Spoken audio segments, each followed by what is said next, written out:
ഒരു പെൺകുട്ടി ഒരാൾ ജീപ്പ് ഓടിച്ചുകൊണ്ട് പോകുമ്പോൾ ഒരു പെൺകുട്ടി പുറകിൽ നിന്ന് വിളിക്കുന്ന പോലെ അയാൾക്ക് തോന്നും.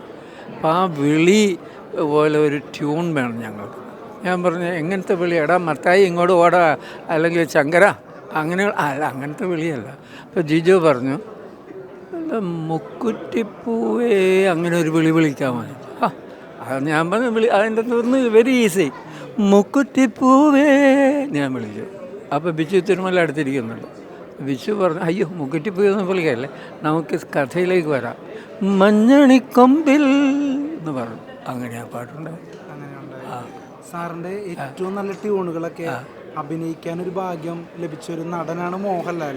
സാറിൻ്റെ ആദ്യ സിനിമയും മോഹൻലാലിൻ്റെ നമ്മളറിയുന്ന ഒരു ആദ്യ സിനിമയും മഞ്ഞൾ വിരിഞ്ഞ പൂക്കളാണ്. എങ്ങനെയാണ് ഈ മോഹൻലാലിനെ നോക്കിക്കാണുന്നത്? മോഹൻലാലിനെ പറ്റി എനിക്കൊന്നും പറയാനില്ല. മോഹൻലാൽ ആദ്യത്തെ സിനിമയിൽ ഒരു വില്ലനായിരുന്നു. അദ്ദേഹത്തിന് ഇമ്പോർട്ടൻസ് ഇല്ലായിരുന്നു. പക്ഷേ പിന്നീട് മോഹൻലാലിന് നല്ല നല്ല ക്യാരക്ടർ റോൾസ് കിട്ടി. Is a great actor. Now നമ്മുടെ കേരളം മുഴുവൻ അംഗീകരിക്കുന്ന ഒരു ഫാക്ടറാണ്. And is a good man. അത്രയും ഞാൻ പറയും.